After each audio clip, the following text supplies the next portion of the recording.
मेरा नाम अनीता है। यह बात जब की है जब मेरी नई नई शादी हुई थी। शादी के बाद मेरा पति अमेरिका चला गया तो मुझे रात को डर लगता था।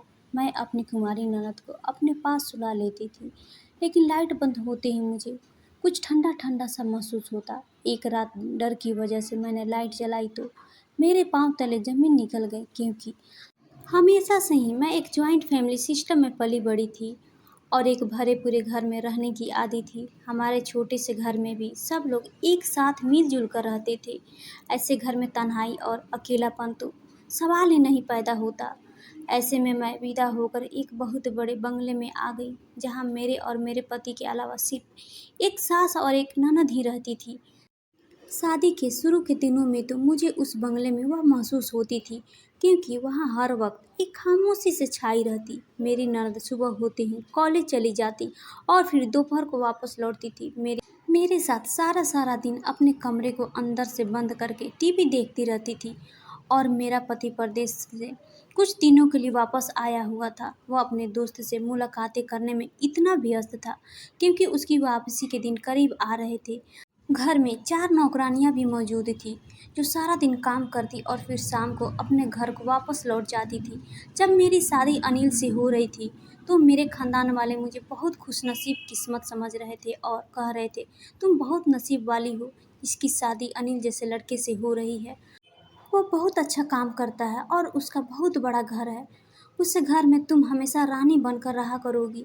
और मैं भी मन ही मन यह सोचकर खुश होती थी, अच्छा है, मुझे इस शोर शराबे से छुटकारा मिल जाएगा, क्योंकि मैं भी शांति में रहना चाहती थी। अनिल अमेरिका में बहुत बेहतरीन नौकरी करते थे और वहाँ यहाँ कुछ दिनों की छुट्टियों पर आते थे।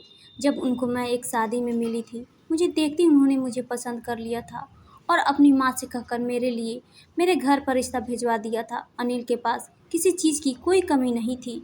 उनकी नौकरी भी बहुत अच्छी थी और खानदान भी। वह खुद भी देखने में बहुत स्मार्ट और हैंडसम थे और वह बहुत ही खुश मिजाज और नरम दिल के इंसान थे। इसलिए मेरे माता पिता फौरन रिश्ते के लिए हाँ कर दी। घर में मौजूद मेरे सारे ही कजिन मेरी खुशकिस्मत पर हैरान थे। मैं कोई बहुत खूबसूरत लड़की नहीं थी, लेकिन ना जाने अनिल को मुझ में ऐसी कौन सी बात नज़र आ गई कि वह पहले ही नज़र में मुझ पर अपना दिल हार बैठे थे। एक छोटी सी रस्म के बाद हम दोनों की शादी 1 महीने के अंदर हो गई।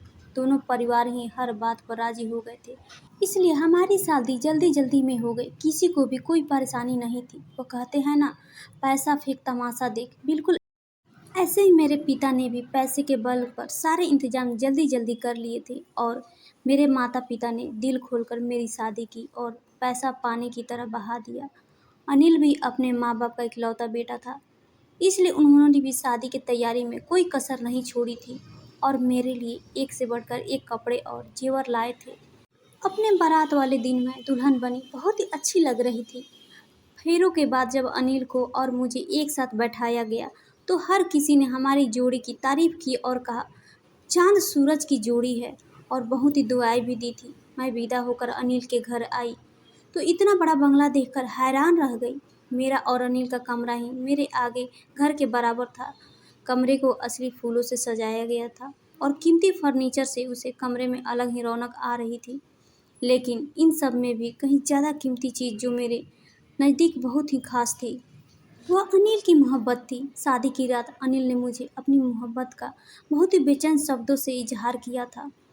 मैं हैरान रह गई थी कि वो मुझे इस कदर मोहब्बत करता था। अनिल के शब्दों में मेरे लिए तो इतनी इज्जत थी। वह मेरे आने वाली ज़िंदगी का सहारा था। शादी के बाद अनिल के पास 1 महीने की छुट्टियां थी और एक हफ्ता तो उन्होंने पूरी तरह मेरे साथ ही गुजारा था। यह एक हफ्ता किस तरह गुजर गया मुझे पता ही नहीं चला। ऐसा लग रहा था जैसे कल ही तो हमारी शादी हुई है।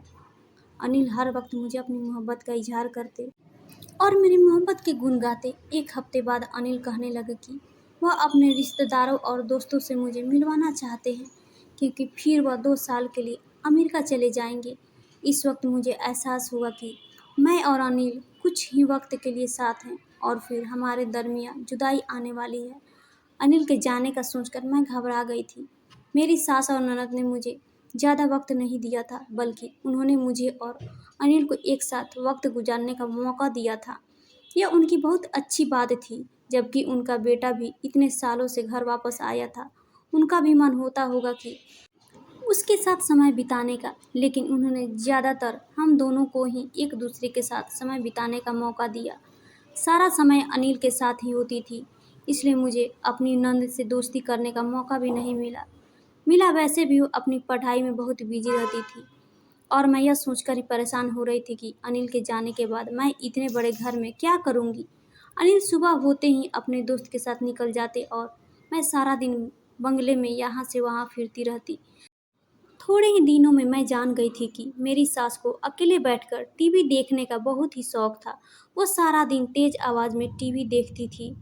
दिन बहुत ही तेजी से गुजर रहे थे और अनिल के वापस जाने का समय करीब आ गया था। अनिल के बगैर रहने का सोचकर मैं कांप जाती थी और अनिल मुझे समझा रहे थे कि वह जल्दी मुझे भी अपने पास बुला लेंगे। मुझे अनिल की उस बात पर बिल्कुल यकीन नहीं आता था, क्योंकि परदेश में रहने वाले लोग अपनी पत्नियों को अपने माँ बाप के हवाले ही छोड़ देते हैं। मुझे भी यही लगता था कि अनिल कभी मुझे अपने पास नहीं बुलाएंगे। अब अनिल के जाने का वक्त आ गया था। जब मैं अपनी सास और ननद के साथ घर वापस आ रही थी तो मेरी आंखों में नमी थी। मेरी सास ने मेरी उदासी को महसूस करते हुए कहा, अनीता, कुछ दिनों के लिए तुम अपने मायके चली जाओ, वहाँ तुम्हारा दिल लग जाएगा। अपने सास की बात सुनकर मैं बहुत खुश हो गई थी। ऐसा मैं भी सोच रही थी, लेकिन कहने की मेरी हिम्मत नहीं हुई थी कि मेरी सास यह ना सोचे कि अपने पति के जाते ही मैं मायके की तरफ दौड़ गई। मेरी सास ने खुद ही ड्राइवर को कहकर गाड़ी का रुख मेरे मायके की तरफ मुड़वा दिया था। अपने घर आकर मैं बहुत खुश थी और अपने कमरे के साथ मेरा दिल लग गया था। अनिल ने भी अमेरिका पहुंचते ही सबसे पहले मुझे फ़ोन किया था और इस बात का यकीन दिलाया था कि जल्दी से वो मुझे अमेरिका बुला लेंगे। वह कह रहे थे कि उनके लिए भी मेरे बिना एक पल गुजरना मुमकिन नहीं रहा। उनसे भी अब मेरे बिना नहीं जिया जा सकता। मुझे इस तरह मोहब्बत से मुझसे कह रहे थे। मुझे यकीन आने लगा था कि जल्द ही मैं भी कुछ समय बाद उनके साथ होंगी। मुझे मायके में रहते हुए 1 हफ्ते हो चुका था और मेरी माँ चाहती थी कि अब मैं वापस अपने ससुराल चली जाए। वह बार बार कह रही थी कि अगर तुम्हारी सास ने तुम्हें खुशी खुशी यहाँ छोड़ दिया तो इसका मतलब यह नहीं कि तुम मायके में ही रहने लगो, तुम्हें वापस अपने घर जाना होगा। माँ की बात सुनकर मेरा मुँह लटक गया था। मेरे ससुराल में कोई भी नहीं था। मैं वहाँ सारा वक्त अकेले क्या करती, लेकिन मेरी माँ यह बात समझने को तैयार ही नहीं थी। मजबूरन मैंने अपने पिता से कहा कि रात को वो मुझे मेरी ससुराल छोड़ आए और मैं अपने पिता के साथ वापस अपने ससुराल आ गई थी। सारा बंगला खाली पड़ा हुआ था। मेरी सास और ननद अपने अपने कमरे में थी।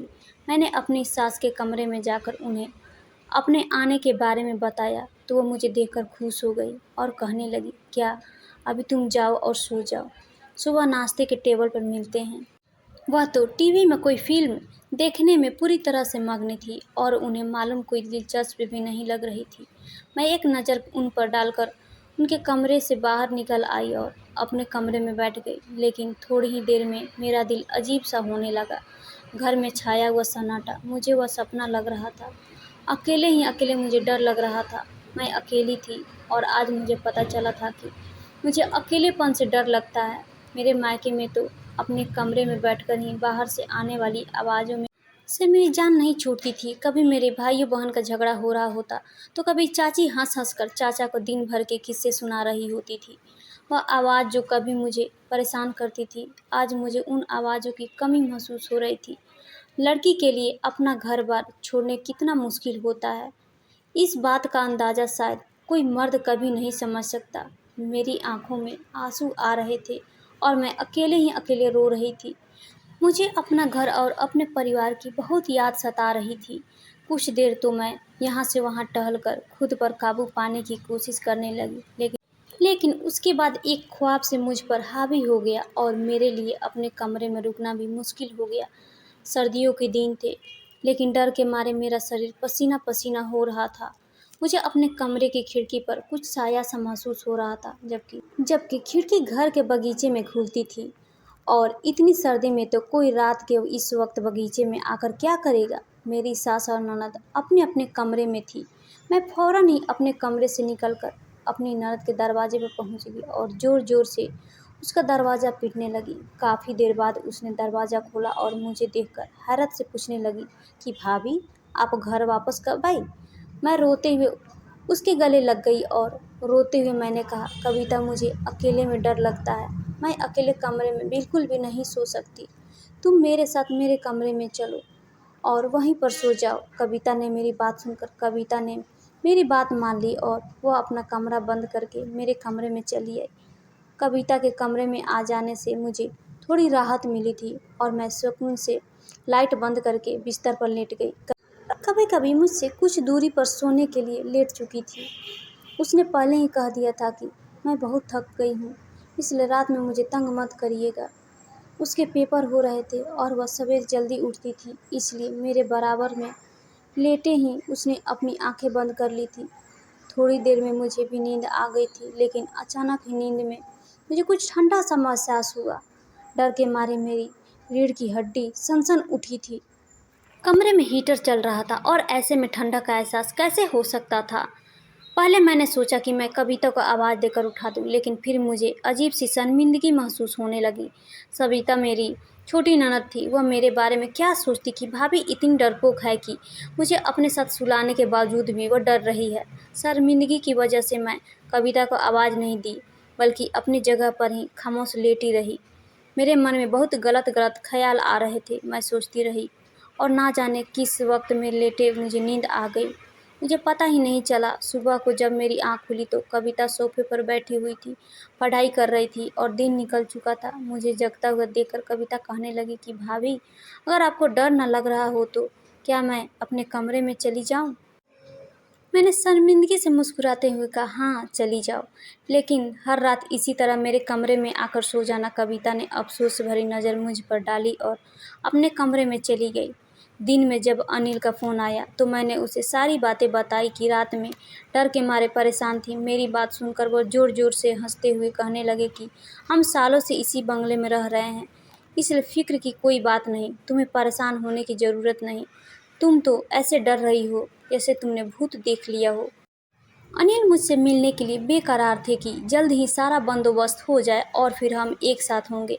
कुछ देर बातचीत करने के बाद अनिल ने फ़ोन बंद कर दिया था। बाकी का सारा दिन मैं नौकरानियों के पीछे पीछे फिरती रही और अपनी निगरानी में सारे काम करवाती रही। मैं खुद को व्यस्त करना चाहती थी, इसलिए मैं घर के एक एक काम में दिलचस्प ले रही थी। मेरे पास करने के लिए कोई और काम भी नहीं था। भले ही मैंने नौकरानियों का पोछा उठा लिया था और उनसे घर का हर कोना साफ करवा रही थी, मुझे अपनी सास पर हैरत हो रही थी, जो सारा दिन टीवी के आगे मग्न बैठी रहती थी और उन्हें घर की भी कोई फिक्र नहीं होती थी। अनिल अपने पैसे अपने दोस्त के अकाउंट में भेज देते थे और उसी ने हमारे घर के सारे इंतजाम संभाल रखे थे। घर के राशन लाने से लेकर नौकरानियों को पैसे देने तक सब कुछ उसके हाथों में था। शुरू शुरू में तो मैं इस बात पर बहुत हैरान थी कि अगर आदमी हमारे घर का इंतजाम चला रहा है, लेकिन धीरे धीरे मुझे एहसास हो गया था कि अनिल की माँ को ना ही घर के बारे में कुछ मालूम था और ना ही वो उसके काबिल थी कि पैसे संभाल कर रखती और घर चलाती। वह एक फिजूल खर्च औरत थी। उनके हाथ में जितना पैसा आता वह सब उड़ा देती थी। कविता हर रात मेरे साथ सोने के लिए आई, लेकिन जैसे ही मैं लाइट बंद करके सोने लगती, मुझे कुछ ठंडा ठंडा सा एहसास होता और इसके बाद मुझे बहुत देर तक नींद भी नहीं आती थी। एक दिन मैं कविता से हिम्मत करके पूछ ही लिया, क्या तुम्हें भी रात को ठंडा ठंडा सा एहसास होता है? मेरी बात सुनकर कविता खामोश हो गई थी, लेकिन मेरे दिल में एक अजीब सी हलचल मची हुई थी। इतना तो मुझे यकीन था कि मुझे किसी भी तरह का वहम नहीं हुआ था, बल्कि कोई ना कोई ऐसी चीज़ ज़रूर थी जिसकी वजह से मुझे ठंडक महसूस हो रही थी। मैंने फैसला कर लिया था कि मैं खुद ही इस बात के तह तक पहुंचूंगी। अगले दिन जैसे ही कमरे की लाइट बंद करके मैं लेटी, तो कुछ ही देर में मुझे दोबारा से कमरे में ठंडक का एहसास हुआ और मैंने हिम्मत करके फौरन ही कमरे की लाइट जला दी। यह देखते ही मेरे होश उड़ गए, क्योंकि मेरे सामने जो मंजर था वो होश उड़ा देने वाला ही था। मेरे कमरे की वह खिड़की जो बगीचे की तरफ खुलती थी, वह खुली हुई थी और एक साया सा मुझे नज़र आ रहा था, जबकि मुझे अच्छी तरह से याद था कि मैं सोने से पहले इस खिड़की को बंद कर दिया था। मैं फौरन बिस्तर पर लेटी हुई अपनी ननद को तरफ देखा तो मैं हैरान रह गई, क्योंकि कभी कभी अपने बिस्तर पर मौजूद नहीं थी। मैंने डरते डरते कमरे की खिड़की से बाहर जाकर देखा तो कविता बगीचे में किसी लड़के के साथ खड़ी थी। मैं इतने दिनों से जिसे साया समझकर डर रही थी, और कोई और नहीं, इस लड़के का साया था। कविता की नज़र जैसे ही मेरे चेहरे पर पड़ी तो उसके चेहरे का रंग उतर गया और वह लड़का मुझे देखते ही बगीचे से भाग निकला। कविता इस खिड़की से वापस आ गई और जिस तरफ से कमरे से बाहर गई थी, जो ठंडा ठंडा एहसास मुझे हो रहा था वह उसी खिड़की से आने वाली हवा थी। उन्होंने कमरे में मौजूद हीटर की गर्मी को खत्म कर दिया था। मैंने कविता के चेहरे की तरफ देखते हुए पूछा, कविता ये सब क्या है और आधी रात को किस लड़की के साथ थी? कविता ने रोते हुए बताया कि वह मनीष है और वह उसे बहुत मोहब्बत करती है। मनीष उसके स्वर्गवासी पिता के एक करीबी दोस्त का बेटा है, लेकिन मेरे ससुर यानी कविता के पिता के देहांत के बाद ही मेरी सास ने उन लोगों से मिलना जुलना खत्म कर दिया था। कविता और मनीष बचपन से ही एक दूसरे को पसंद करते थे, इसलिए वह दोनों अपने रिश्ते को खत्म होते बर्दाश्त नहीं कर सके और छुप छुप कर मिलने करने लगे। कविता और मनीष अपनी सारी जिंदगी एक दूसरे के साथ गुजारना चाहते थे, लेकिन बड़ों के फैसले के आगे उनका प्यार भेंट चढ़ गए थे। कविता बता रही थी कि कुछ वक्त पहले मेरी सास को कविता की मोहब्बत के बारे में पता चल गया था और उन्होंने कविता को सख्ती से मना कर दिया था कि वो कभी भी मनीष से नहीं मिले और ना ही कभी उसकी शक्ल देखे। जब अनिल शहर से बाहर नहीं गए थे तब मेरी सास की हालत भी बहुत कमज़ोर थी और वो भी सबकी तरह एक आम मिडिल क्लास औरत थी। फिर कविता के पिता का देहांत हो गया तो उनकी हालत और भी ज़्यादा ख़राब हो गई। कविता के पिता और अनिल के पिता दोनों में ही बहुत पक्की दोस्ती थी। काम की कुछ सिलसिले को लेकर दोनों की दोस्ती में दरार पड़ गई थी। तभी से ही उनके दोस्ती में फूट पड़ गई और दोनों परिवारों का मेलजोल भी खत्म हो गया। कविता की माँ मनीष के पिता से नफरत करने लगी थी। जब उन्होंने कविता के बारे में पता चला तभी उन्होंने कविता से साफ इनकार कर दिया था कि कभी भी मनीष के बारे में मत सोचना, वहाँ तुम्हारी शादी नहीं हो पाएगी। मेरी सास ने लोगों के घरों का कामकाज किया और अनिल एक एक वक्त में दो दो नौकरियां करने लगे। अनिल ने दिन रात मेहनत की और नौकरियां करने के साथ साथ अपनी पढ़ाई भी जारी रखी। किस्मत ने पलटा खाया और अनिल का एडमिशन अमेरिका में हो गया। यूनिवर्सिटी में स्कॉलरशिप पर अनिल के मेहनत और लगन को देखते हुए अनिल की यूनिवर्सिटी ने सारा खर्चा उठाया तो मेरी सास ने भी अनिल को नहीं रोका और हिम्मत करके उन्हें बाहर भेज दिया। अन्य अमेरिका में पढ़ाई के साथ साथ छोटी मोटी नौकरी भी शुरू कर दी और वहीं से मेरे ससुराल के हालत बदलने शुरू हो गए। लेकिन अपनी हालातों और दुखों से मेरी सास ने जिस तरह मेहनत करके बच्चों को पढ़ाया और गुजारा किया, उनकी मेहनत रंग ले आई थी। उन्हें खुद को हर चीज़ से दूर कर लिया था और कमरे की हद तक ही रहती थी। वह अपना सारा वक्त टीवी गुजारने में ही गुजार देती थी।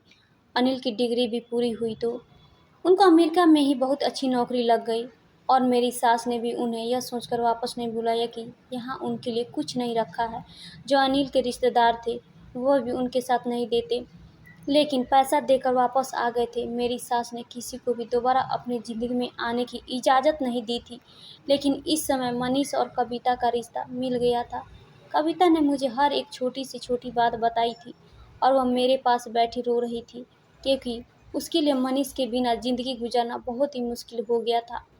मेरी सास किसी हाल में भी उसकी और मनीष की शादी नहीं करने वाली थी।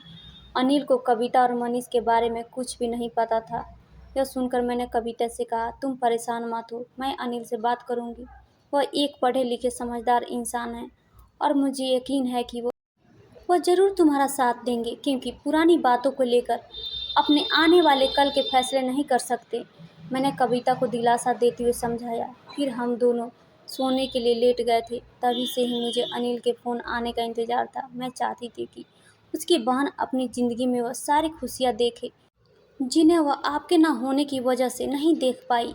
अगले ही दिन मैंने अनिल को फ़ोन पर सारी हकीकत बता दी, जिसे सुनकर वह हैरान रह गए, क्योंकि कविता ने भी कभी उनसे इस बारे में कोई बात नहीं की थी। अनिल ने मुझे फ़ोन पर बताया कि मनीष बहुत ही अच्छा और नेक लड़का है। अनिल जब भी हिंदुस्तान वापस आते हैं, मोहन उनसे मिलने के लिए ज़रूर आता है और पुरानी किसी भी बात का जिक्र हमारे बीच नहीं होता। ज़रूरी नहीं कि माँ बाप की गलतियों का बोझ उनकी औलाद को भी उठाना पड़े। अगर मनीष और कविता एक दूसरे से मोहब्बत करते हैं तो इस रिश्ते में कोई रुकावट नहीं आ सकती। मनीष एक मेहनती और खुददार लड़का है और वो कविता को हमेशा खुश रखेगा। अनिल की बात सुनकर मैं खुश हो गई थी। उन्होंने वाकई एक पढ़े लिखे और समझदार भाई होने का सबूत दिया था। वह कह रहे थे कि मेरी माँ लोगों के रवैया और उनके साथ हुई जातियों की वजह से वह इस तरह से रहती है, लेकिन वह अंदर से बहुत ही नरम दिल वाला इंसान है। उन्होंने कहा कि खुद अपनी माँ से बात करेंगे और उनकी माँ कभी अपने बच्चों की खुशियों के खिलाफ नहीं जाएंगी। कुछ दिनों बाद अनिल ने अपनी माँ को मनीष और कविता के रिश्ते के लिए मना लिया। कुछ दिनों बाद उन दोनों की शादी तय हो गई और दोनों परिवारों के संबंध दोबारा बन गए थे। मनीष के पिता ने मेरी सास से माफ़ी मांग ली थी और मेरे स्वर्गवासी ससुर और उनके बीच में जो फूट पड़ी थी उसका भी उन्हें एहसास था। अनिल जो 2 साल बाद वापस आने वाले थे वह 6 महीने में ही लौटकर वापस आ गए थे और उन्होंने अपने हाथों से कविता की शादी धूमधाम से की थी। वह मेरा और मेरी सास का वीज़ा अपने साथ ही लेकर आए थे और अब हम तीनों एक साथ जहाज़ में बैठकर अमेरिका के लिए रवाना हो गए हैं। कभी कभी मैं सोचती थी कि ना जाने मैंने ऐसा कौन सा पुण्य किया है जो अनिल मेरी ज़िंदगी का हिस्सा बन गए। वह एक पढ़े लिखे और काबिल इंसान थे जिनको रिश्तों का कदर करना आता था और मेरे लिए मानो दौलत और पैसों से कहीं ज़्यादा हम यही बात थी कि अनिल ने रिश्तों को बहुत अच्छे से निभाना सीखा। ज़िंदगी बहुत छोटी सी है। कल की बातों को लेकर आज और आने वाले कल के फैसले करना इंसान की बेवकूफ़ी है।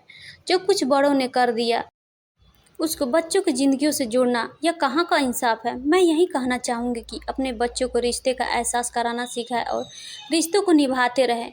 जो कुछ मुझे भी हर रिश्ते का एहसास इस वक्त हुआ जब मैं जॉइंट फैमिली से निकलकर उस घर में अकेली सी हो गई थी, तब जाकर मुझे एहसास हुआ कि जॉइंट होकर रहने में जो मज़ा है वो अकेले रहने में नहीं। दोस्तों उम्मीद करती हूँ आप सभी को यह कहानी अच्छी लगी होगी और अच्छी लगी हो तो अपनी राय जरूर शेयर करें दोस्तों और हर चैनल को लाइक सब्सक्राइब और शेयर करना ना भूलें दोस्तों। फिर मिलते हैं नई कहानी के साथ। धन्यवाद दोस्तों, धन्यवाद।